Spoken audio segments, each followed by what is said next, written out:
본문의 배경이 된 교회는 빌립보 교회라는 교회입니다. 이 교회는 신실하고 번창해가는 교회였습니다. 사도 바울이 이 빌립보 교회를 많이 칭찬하는 것도 우리가 성경에서 볼 수 있는데 그만큼 훌륭한 교회였습니다.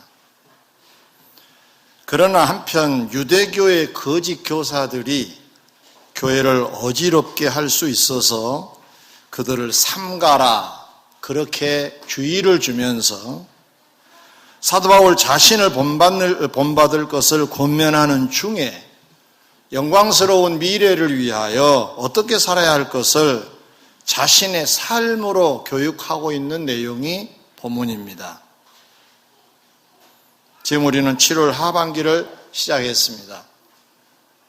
지난주가 반년을 돌아보면서 감사하자 한 맥추절이었죠.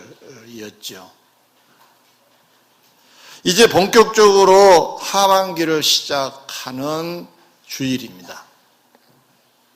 우리의 미래가 가깝게는 하반기, 좀 멀게는 몇 년, 더 멀게는 영원히 성공했으면 하는 마음에서 그 성공의 비결이 담겨져 있는 본문의 3가지 내용을 여러분에게 소개하려고 합니다. 경청하셔서 여러분의 하반기의 삶뿐만 아니라 영원의 세상에서도 성공하시기를 주의 이름으로 먼저 축원합니다. 첫째로, 사도 바울은 과거와 현재와 미래라고 하는 3시제를 가지고 설명을 하는데 그 과거에 해당된 것들을 손에서 놔야 한다고 역설하고 있습니다. 빌립보서 3장 13절에 가면 한 일, 했던 일, 과거 일, 즉 뒤에 있는 것은 잊어버리고 라고 했습니다. 잊어버려라. 거기에 연연하지 말라. 거기에 집착하지 말라. 이런 의미입니다. 과거가 어떠한 과거든지 간에 그것을 놔버리라는 거예요. 거기에 집착을 하게 되면 그것 때문에 영광스러운 미래를 향하는 발걸음이 더디될 수 있을 거라는 거예요. 그래서 기억에서 희미하게 자꾸 사라지도록 하라는 얘기입니다. 요즘 올림픽을 출전하기 위해 마지막 훈련을 한 우리나라 선수단들을 생각해 보는 그런 시즌이기도 합니다. 근데 어느 해인가 제가 보니까 훈련하는데 참 재미난 그림 한 장이 보여졌습니다. 그 그림의 내용은 그렇습니다. 선수들이 모두 다 뒤에 자동차 그 폐타이어를 몇 개씩 묶고 앞으로 달려가는 그러한 훈련이었습니다. 우스꽝스러운 그림이죠. 잘 달리는 사람도 그걸 묶어놓으니까 잘 달릴 수가 없었습니다. 물론 근력을 키우기 위한 운동이라고 봅니다. 만약에 그걸 차고 달리다가 끊고 달리면 날아갈 듯 잘 달릴 수 있겠죠. 그런 운동이겠죠. 그러나 저는 그 장면을 보면서 뭔가에 묶여 있으면 잘 달릴 수 없는 거구나 하는 것을 하나 보았습니다. 뭔가에 묶여 있으면 앞으로 나아가는 것이 한계가 있다는 것입니다. 성경은 강조합니다. 너무 좋았던 과거나 또는 너무 슬펐던 과거든지 간에 위대한 업적이든지 간에 그것에 너무 집착하면, 그것에 너무 연연하면 마치 우리 뒤에 폐타이어가 묵직하게 묶여있는 것처럼 묶여있기 때문에 앞으로 나아가는 것이 힘이 들 거라는 얘기입니다. 왜 우리가 발전이 잘 안 되느냐? 추억 속에 너무 오래 머물러서 그렇습니다. 솔로몬의 역사를 보면 전반기와 후반기로 나누어서 생각해 볼 수가 있는데요. 그가 아버지 다윗을 이어서 왕이 되죠. 전반기라고 봅니다. 왕이 되었어요. 이미 성대하게 대관식도 했습니다. 그런데 그는 산당을 찾아갑니다. 찾아가서 하나님 앞에 1,000마리의 짐승을 잡아서 번제를 드립니다. 그리고 하나님 앞에 소원을 아뢰면, 하나님, 저는 어린아이와 같습니다. 사실 무엇을 해야 되는가도 잘 모릅니다. 판단하는 왕의 자리에서, 이 위대한 왕의 자리에서 아버지를 좀 닮아야 될 건데 저는 형편없습니다. 그러니 저에게 지혜를 좀 주시기 바랍니다 하고 기도를 해요. 그래서 하나님께서 그 기도를 기쁘게 받으셔서 지혜뿐만 아니라 구하지 아니한 부귀영화도 주신 줄 믿습니다. 전반기는 이렇게 성공의 모습으로 우리에게 비춰지고 있습니다. 그러나 그의 후반기의 삶을 보면은 그렇지 않습니다. 결과부터 말씀을 드리면 그는 이방의 많은 여인들을 아내로 맞습니다. 그들을 사랑한 배경에서 그들의 말에 귀를 기울입니다. 그들은 자기들이 섬기는 신을 섬겨야 될 테니까 산당을 지어달라고 부탁합니다. 사랑한 사람의 부탁이니 들어줄 수밖에 없었겠지요. 산당을 지어줍니다. 이 사람의 산당도 지어주고 저 사람의 산당도 지어주다 보니까 산당이 심지어는 예루살렘 성전 안에도 있었다 그랬어요. 놀라우고 충격적인 얘기입니다. 그리고 나서 어떻게 되었습니까? 산당을 지어줄 뿐만 아니라 우리 함께 가서 분향합시다 그러니까 우상에게 절하는 일까지 벌어지고 말았습니다. 실패한 거죠. 왜 후반기는 이렇게 좋지 않는 초라한 모습이 되었을까요? 하나님의 복을 받지 못하고 하나님의 진노를 받을 수밖에 없는 그러한 자가 되었을까요? 그것은 왕의 자리를 너무 누렸습니다. 왕이 되어서 누릴 수 있는 건 다 누리다 보니까 그것을 좀 잊어버리고 앞에 것을 향하여 가야 되는데 그걸 누리고 추억 속에만 살고 있다 보니까 결과적으로 그런 멸망의 자리까지 가고 말았던 것입니다. 사랑하는 성도 여러분, 그동안 많은 일들을 이룬 줄 압니다. 때로는 기쁘고 때로는 슬프고 이건 작품이야 라고 할 만한 것도 있을 수 있겠지요. 개인적으로 교회적으로. 그러나 그것들은 다 손에서 놓으라고 성경은 강조합니다. 자꾸 잊어버리라고 말씀합니다. 잊어버리라 그러잖아요. 나의 나 된 것은 하나님의 은혜입니다 라고 하는 고백을 빼고는 가능하면 생각을 많이 안 한 쪽으로 발전해야 될 줄 믿습니다. 이거에 연연하면 이것이 무거운 짐이 되어서 우리가 달려가야 할 발목을 붙잡는 것이 되고 말기 때문에 그렇습니다. 두 번째입니다. 삼시제 중에 과거와 현재와 미래가 있는데 그 미래에 대한 설명을 사도 바울은 이렇게 하고 있습니다. 미래를 꿈꾸라고 얘기합니다.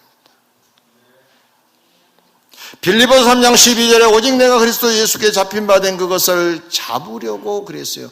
잡힌 바 된 그것. 주님이 나를 왜 부르셨는가에 대하여서 분명한 생각을 하라는 겁니다. 이게 꿈이라는 거예요. 네가 할 일이라는 거예요. 주님이 나를 왜 부르셨을까? 이것이 너의 미래에 대한 꿈이다. 지금의 꿈이라는 거예요. 빌립보 3장 14절에는 표대를 향하여 그리스도 예수 안에서 하나님이 위해서 부르신 부름의 상을 위하여 달려가라, 쫓아가라고 설명을 하고 있는데 여기서 말하는 것은 상 얘기를 하고 있습니다. 처음에는 주님이 왜 붙잡으셨는가를 생각하라 그랬죠. 그 다음에 상 얘기는 무슨 얘기냐면 이 세상에 살 동안에는 그러한 사명으로 살고 그 사명이 끝나면 상을 받는 날이 온다. 그 그림을 그리면서 살아라 하는 내용입니다. 여기 말고 성경을 여기저기 보면 수고의 대가로 받을 면류관을 여러 개 소개하고 있는데 몇 군데만 소개해 드리도록 하겠습니다. 디모데후서 4장 8절에 보면 주의 나타나심을 기다리는 자들에게 주실 면류관이 있다 그랬는데 그것은 의의 면류관이라 그랬습니다. 야고보서 1장 12절에는 시련을 견디어낸 자에게 주신 면류관이 있는데 이것을 생명의 면류관이라 그랬습니다. 전도와 신앙생활의 승리자에게 주실 면류관이 있는데 이것을 승리의 면류관이라고 명칭하고 있습니다.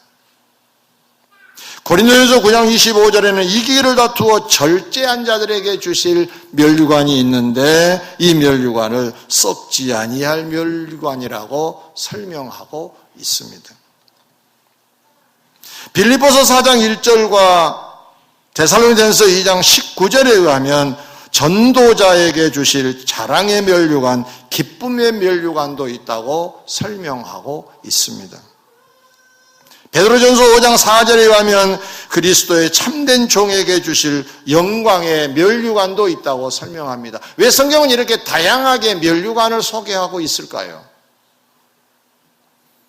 이걸 꿈꾸라는 얘기입니다.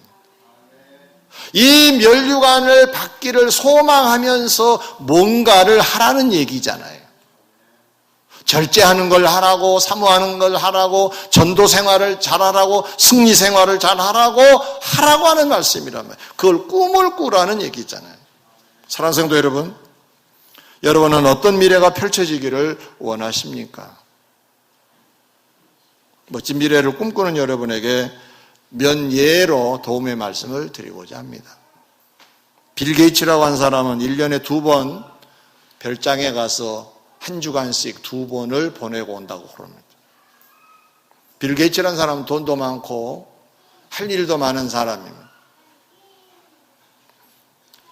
그 사람은 충분히 누리며 살 수 있는 자임에도 불구하고 별장에 2주간 가서 하는 일을 보니까 놀랍습니다. 아이디어를 구상하러 간다고 합니다. 그동안에 수고했으니까 쉬자가 아니라 아이디어를 구상하기 위하여 별장, 그런 여유를 갖는다고 그럽니다. 우리는 이렇게 생각할 수 있습니다. 우리는 빌 게이츠처럼 그런 별장이 없어서 이럴 수 있을 것입니다. 별장이 대단한 건가? 여러분 안방이 별장 될 수도 있는 거고, 주님과 깊은 교제하면 그것이 별장의 쉬는 시간인 줄 믿습니다. 네. 주님과 대화 시간을 갖는다는 것, 꿈을 꾸는 것이 바로 그런 거 아닐까 싶습니다. 결과적으로 미래에 무엇을 할 것인가 꿈꾸러 가는 거잖아요. 여러분은 어떤 꿈들을 갖고 계십니까? 우리가 갈 곳이 영원한 곳이라 그러죠. 우리가 한 주간 여행을 위해서도 몇 주 전부터 준비를 합니다. 영원을 가려고 하는 우리들은 무슨 준비를 지금 하고 있으신가요?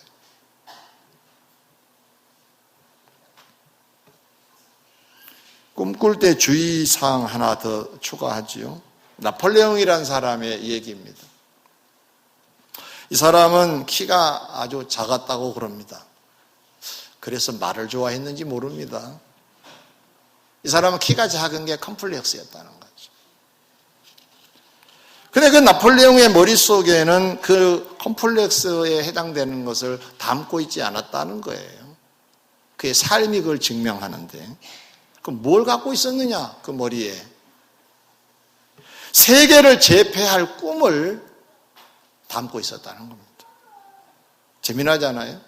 분명히 컴플렉스가 있어요. 근데 그의 머릿속에는 세계를 제패할 꿈을 담았다는 거예요. 이럴 수 있잖아요. 그래, 나는 못난 사람이야. 그걸 담았더라고 하면은 세계 제패라고 하는 것을 시도하지 못했을 것입니다. 그런데 그런 세계를 제패하는 그러한 꿈을 가지고 시도하고 진행한 사람이잖아요. 왜 그랬을까요? 꿈이 그랬다 그 말이에요. 꿈이. 그러면 우리가 취약 부분이라고 생각한 것을 머리에 담을 필요가 없는 거죠. 할 수 있는 것, 소망스러운 것을 담자는 얘기고 그것만 꿈을 꾸자는 거잖아요. 우리는 그런 가능성의 그 영역이 많아요. 그것은 제쳐놓고 왜 부정적인 것만 자꾸 담느냐 그 말. 그러면 멋진 미래가 펼쳐지지 않습니다. 멋진 꿈을 꿔야 됩니다. 어떤 분의 간증입니다. 인생 컨셉트를 정하기 위해서 이런저런 생각을 했다고 합니다. 생의 마지막 순간에 나를 다른 사람이 어떻게 불러줄까 이런 생각도 해봤다고 그래요. 예. 그런 생각을 하다가 화들짝 놀랐다고 그럽니다. 이렇게 살다가는 이상한 사람으로 불려질 수밖에 없겠네? 마치 어떤 사람의 묘비명처럼 우물쭈물 살다가 이렇게 될 줄 알았어 라고 하는 말 그대로 액면 그대로 그런 사람이 될 수 있겠구나 이런 생각을 했겠죠.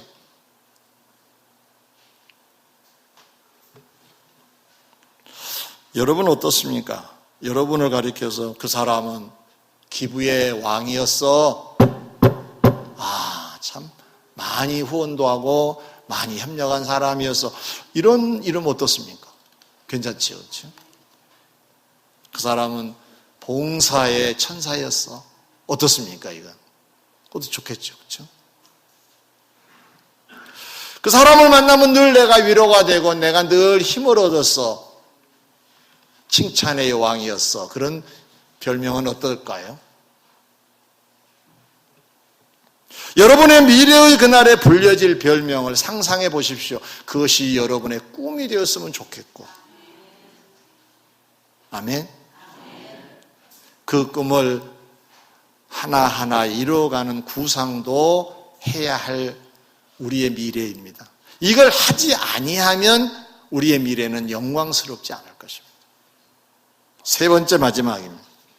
사도 바울은 과거와 미래 다음에 현재를 어떻게 해야 한다고 역설하고 있느냐? 현재를 잡아야 한다고 역설하고 있습니다. 빌립보서 3장 12절에 오직 내가 그리스도 예수께 잡힌 바 된 것을 잡으려고 달려가노라 그랬어요. 잡힌 바 된 그것을 잡으려고. 예수님이 나를 왜 붙잡으셨는가를 생각했다는 말입니다. 여러분은 예수님이 왜 예수 믿게 하신 것 같습니까? 어떠세요? 왜 신앙생활 하도록 하셨을까요? 우리식으로 그냥 물을까요? 왜 신앙생활 하고 계신가요? 사실 신앙으로 보면 그 배우가 주님이신데 주님이 여러분을 붙잡으셔서 이 자리에 있게 됐다는 거거든요. 왜 그러셨을까요? 여러분의 꿈이 아니라 그분의 꿈이 뭘까요? 왜 붙잡으셨어요? 바울은 알았다는 거잖아요. 세계 만방을 다니면서 복음을 전파하라고 하는 것이 그의 꿈이었습니다.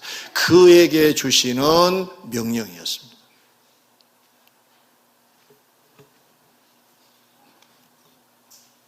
빌립보서 3장 14절에도 표대를 향하여 그리스도 예수 안에서 하나님 위에서 부르신 부름의 상을 위하여 달려가노라 그랬어요. 이게 무슨 얘기입니까? 그 꿈을 위하여 노력을 말하는 겁니다. 주님이 왜 붙잡으셨는가를 이제 그림을 그려놓고 그것을 이루려고 그것을 달성하려고 애를 썼다는 말입니다. 마치 예수님께서 하나님의 보내신 뜻을 따라서 사시다가 십자가에 돌아가시면서 이런 말씀으로 마무리를 하셨죠. 다 이루었다 하셨어요. 다 이뤘다는 말은 하나님이 원래 나를 보내신 그 뜻을 내가 다 이행해 드렸다는 얘기잖아요. 예수님을 십자가에 못 박아 죽게 하실 계획을 하나님이 갖고 계셨어요. 예수님께서 그걸 집행하셨어요. 그것을 고백한 내용입니다. 우리도 다 이루었다라고 할 수 있겠느냐는 것입니다. 아이고 내가 1년만 더 살면 할 것인데 혹시 그러지는 않을는지 모르겠습니다.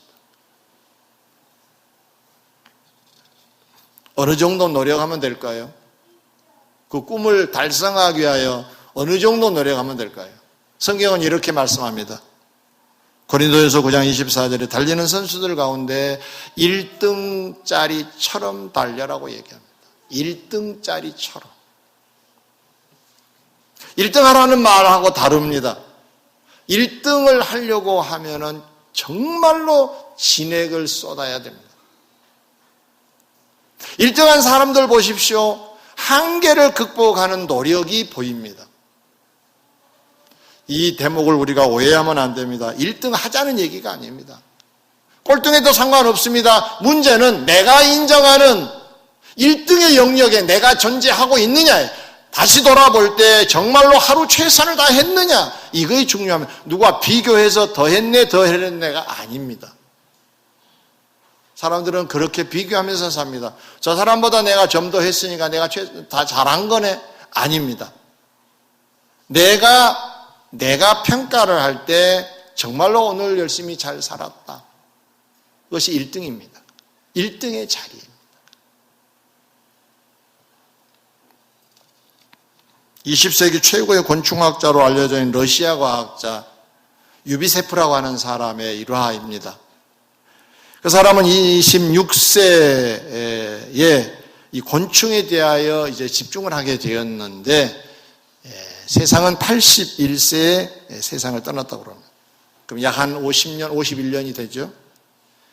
근데 놀라운 사실은 이 사람은 곤충에 대하여 연구하고 그에 대한 결과를 이렇게 기록에 남기는데 하루도 빠지지 않고 일기를 썼다고 그럽니다.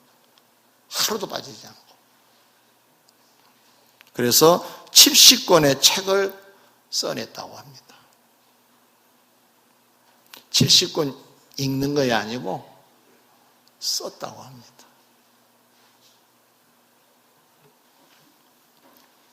유비세프가 이렇게 유명하게 된 거예요. 20세기 최고의 곤충학자로 그렇게 별명이 붙여진 이유가 뭘까요? 성실함 때문입니다. 하루 일기를 쓰고, 여러분 다 일기 쓰자는 얘기 아닙니다. 성실하자는 겁니다.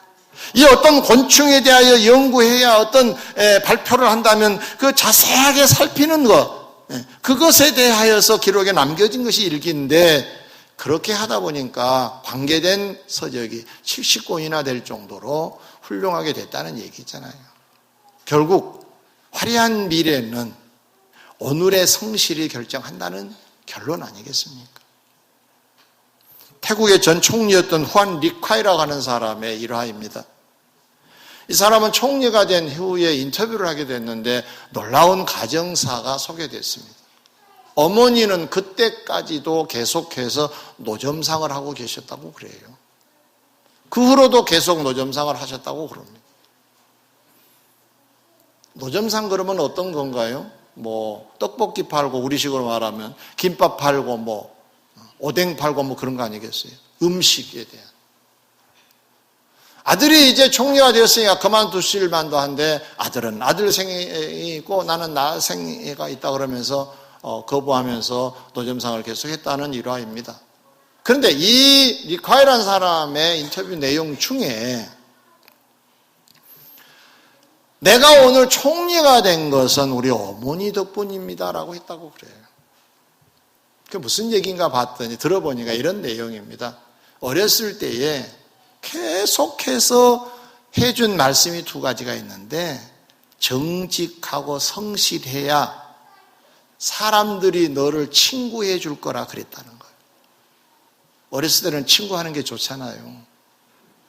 그럼 내가 다른 사람에게 친구가 되어주려면 내가 성실하고 정직해야 되겠구나 하는 것이 입력이 되어서 정직과 성실로 살았대요. 그게 몸에 밴 거예요. 그래서 사람들이 좋아하다 보니까 결국은 총리라고 하는 데까지 당선이 된 거예요. 그러니까 그 사람의 인터뷰 내용이 틀리지 않지요. 정직과 성실로 산 것 때문에 내가 이 자리에 오게 됐다고 하는 말이 결코 다른 말은 아니죠. 잘못된 표현은 아니죠.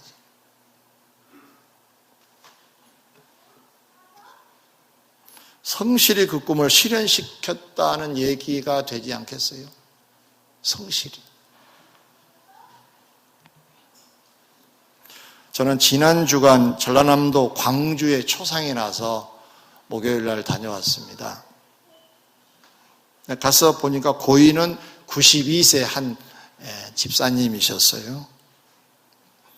근데 참 놀라운 걸 제가 가정사를 통해서 봤어요. 아들, 딸, 며느리, 사위들은 전부 다 장로 권사님들이에요. 근데 이 어머님만 집사님이시더라고.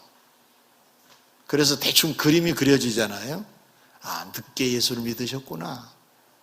늦게 믿으셨다 하더라고요. 딸들이 전도해가지고 예수 믿어서 이제 예수 믿고 집사 돼서 소천하셨다는 거예요. 그런데 대화를 하는 중에 참 놀라운 사실을 하나 듣게 되었습니다. 늦지막하게 예수 믿는 걸 방해하고 반대하던 분이 이제 아주 늦지막하게 얼마 남겨놓지 않는 세월에 예수를 영접하게 된 거예요. 그런데 예수를 발견하고는 사람이 완전히 바뀌었는데 죽도록 충성한다는 말이 그 사람에게 어울릴 정도로 사셨다는 거예요. 정말로 자기의 하나도 여력이 없을 정도로 온몸 힘을 다 쏟아서 헌신하고 봉사했다. 그러다가 이제 세상을 떠나셨대요. 아주 짧지만은 굳게 신앙생활을 하셨다고 볼 수가 있겠죠. 그런데 더 충격스러웠던 것은 82세에 성경을 필사를 완성했다는 거예요. 그러니까 그 전에 필사를 시작했다는 얘기죠. 근데 82세에 성경 한 권을 필사를 완성했다. 자손들이 너무 어머니가 귀하고 좋아서 이제 인쇄를 해가지고 자손들에게 하나씩 다 나누어 줬다고 합니다. 자랑 삼아 얘기하더라고요. 우리 어머님은, 우리 할머니는 집사님이셨지만 성경 한 권을 필사해서 우리가 그걸 한 권씩 다 갖고 있습니다. 자랑하더라고요. 혹시 82세 이상 되신 분 계신가요? 안 계시면 여러분도 뭔가 시작할 수 있는 나이라는 얘기 아닐까요? 그렇죠? 너무 미래를 우리가 낭비하지 않았으면 좋겠다 이런 생각을 해요. 가나안 농건학교에 시작하셨던 김용기 장로님이라는 분의 생각이 늘 납니다. 자기는 농부인데 농부가 목사님 저는 너무 좋습니다 하더라고요. 그래서 왜 그리 좋으세요? 그랬더니 여기에 무슨 정년퇴직이 있나 명퇴가 있나 그래서 좋습니다. 하나님의 일도 저는 퇴직이 없다고 봅니다. 그러면서 그의 삶을 이렇게 얘기하는 말씀하셨던 것이 생각이 납니다. 사랑하는 성도 여러분, 좀 지금 늦지 않았나? 늦지 않았습니다. 왜 단언할 수가 있느냐? 주님이 우리를 아직 안 부르셨잖아요. 그러면 지금 남겨두신 이유가 있으실 거 아니에요. 나이가 조금 많고 적다 뿐이지. 가만히 있으라고 여러분을 그 나이 들게 하신 건 아니잖아요.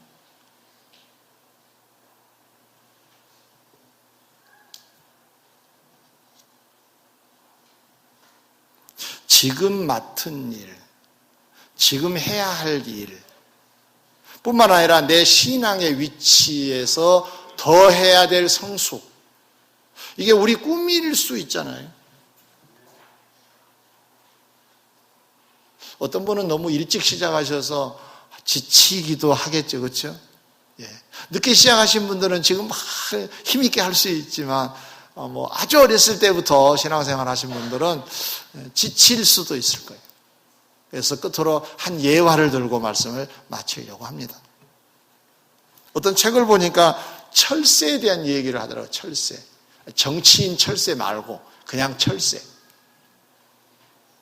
이 철새가 어떤 지역에서 어떤 지역으로 옮기는데 엄청난 거리를 이동한다는 거예요.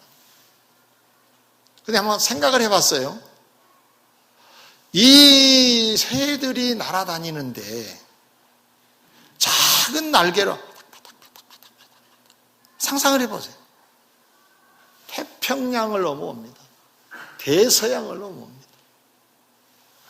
아이고 힘들다 열중시어 하면 뻥 빠져 죽습니다. 바닥거리고 있으니까 목적지에 가는 거예요. 철새의 낙심은 죽음입니다.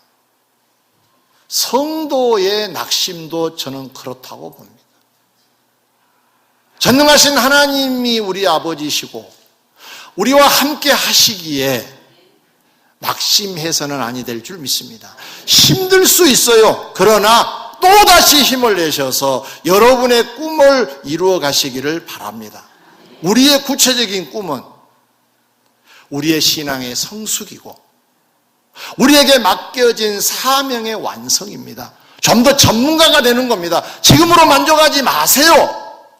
좀 더 성숙도, 더 완성도를 높이려고 하는 목표를 가지시고 오늘도 노력하시면 다 이뤘다라고 하는 주님과 같은 그런 결과물이 우리에게도 있을 줄 믿습니다.